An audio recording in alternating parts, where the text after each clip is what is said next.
दोस्तों, हमारा देश भारत विभिन्न प्रकार के रहस्यों से भरा हुआ है। देश में कुछ ऐसी डरावनी जगह भी हैं जो कभी अपनी प्राकृतिक खूबसूरती और संस्कृति के लिए जानी जाती थी, लेकिन फिर कुछ ऐसा हुआ कि इन जगहों को श्राप लग गया और यहाँ इंसानों के साथ साथ भूतों का भी बसेरा हो गया।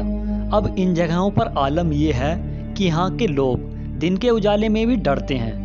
किसी गांव को वहां रहने वाले ने ही श्राप दे डाला तो कहीं विचित्र घटनाओं की वजह से वे जगह डरावनी हो गई। तो आइए दोस्तों, आज की इस वीडियो में हम आपको भारत के 7 ऐसे ही रहस्यमयी गांवों से रूबरू कराएंगे, तो वीडियो में अंत तक बने रहें। वेना गांव। दोस्तों, वेना गांव पश्चिम बंगाल में स्थित है और इसे भूतिया गांव के रूप में जाना जाता है। ये गांव पहले एक फलता फूलता गांव हुआ करता था, जहां लोग खुशहाली से जीवन बिताते थे, लेकिन कुछ समय बाद ये अपराधियों का गढ़ बन गया।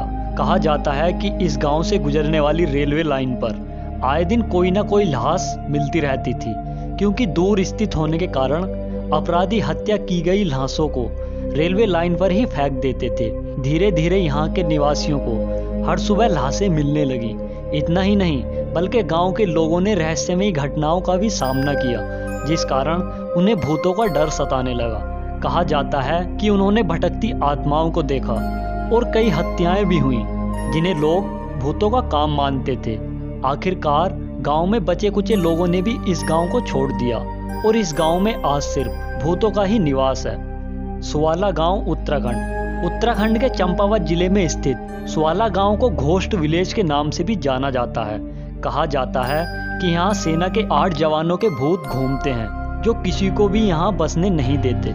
एक समय था जब सुवाला गांव में भी बाकी गांवों की तरह चहल पहल रहती थी, लेकिन सन 1952 में हुई एक घटना के बाद सब कुछ बदल गया। कहा जाता है कि सालों पहले इस गांव के पास से सेना के जवानों की एक गाड़ी गुजर रही थी, जो खाई में जा गिरी और उसमें सवार 8 जवानों की मौके पर ही हो गई, जिसके बाद लोगों का मानना है कि उन्हीं 8 जवानों की आत्मा आज भी यहाँ भटकती है और इस गांव में किसी को भी बसने नहीं देती, और शायद इसीलिए आज भी ये गांव वीरान पड़ा है और यहाँ के घर, दुकानें और मंदिर सभी खंडर बने हुए हैं। जतिंगा गांव, असम।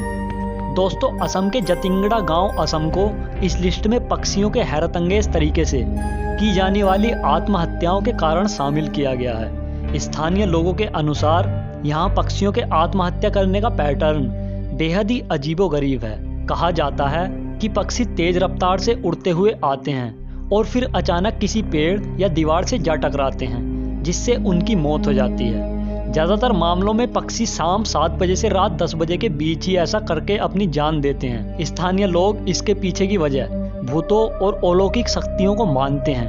उनका कहना है कि यहाँ कुछ बुरी शक्तियाँ निवास करती हैं, जिनकी वजह से पक्षी अपनी जान दे देते हैं। हालांकि वैज्ञानिकों का मानना है कि तेज रफ्तार हवाओं और बारिश की वजह से पक्षी गीले हो जाते हैं, जिससे उनका संतुलन बिगड़ जाता है और वे टकरा जाते हैं और वहीं दम तोड़ देते हैं। लेकिन फिर भी इन घटनाओं को लेकर लोगों में भी विभिन्न मान्यताएं और विवाद बना हुआ है।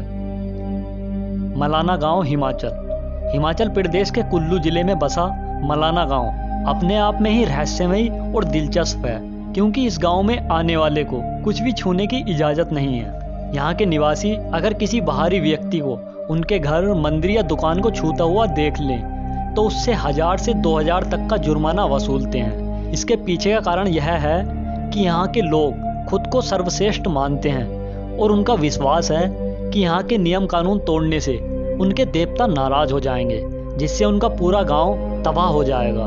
यहाँ के लोग जमल ऋषि की पूजा करते थे और मानते हैं कि इस गांव के सभी नियम कानून जमल ऋषि द्वारा ही बनाए गए थे। दुर्गापुर गांव झारखंड में स्थित है और इसे एक अजीबोगरीब परंपरा के लिए जाना जाता है। यहाँ के लोग होली का त्योहार नहीं मनाते, क्योंकि उनका विश्वास है कि ऐसा करने से गांव में भयंकर महामारी और आपदा आ जाएगी। इस परंपरा के पीछे एक रहस्यमयी कहानी है जो 300 साल पुरानी है। कहा जाता है कि आज से लगभग 300 साल पहले दुर्गा प्रसाद नाम का एक राजा यहाँ शासन करता था, लेकिन एक बार होली के दिन उनके बेटे की मौत हो गई। इसके बाद से जब भी गांव में होली मनाई जाती थी, तब या तो सूखा पड़ जाता था या कोई महामारी फैल जाती थी। इसीलिए उस राजा ने होली ना मनाने का आदेश दिया और तब से इस गांव में होली नहीं मनाई जाती। कुलधारा राजस्थान। कुलधारा गांव को भूतिया गांव कहा जाता है क्योंकि लोग यहां भूतों के होने का दावा करते हैं। राजस्थान के जैसलमेर से कुछ मीलों पर स्थित यह गांव पिछले 200 सालों से वीरान पड़ा है। इस गांव के लोग रातों रात इस गांव को छोड़कर कहीं और चले गए और फिर कभी वापस भी नहीं आए। अब इस गांव की देखरेख पुरातत्व विभाग के हाथों में है। तो दोस्तों, आज की इस वीडियो में इतना ही। वीडियो अच्छी लगी हो तो एक लाइक ज़रूर करें।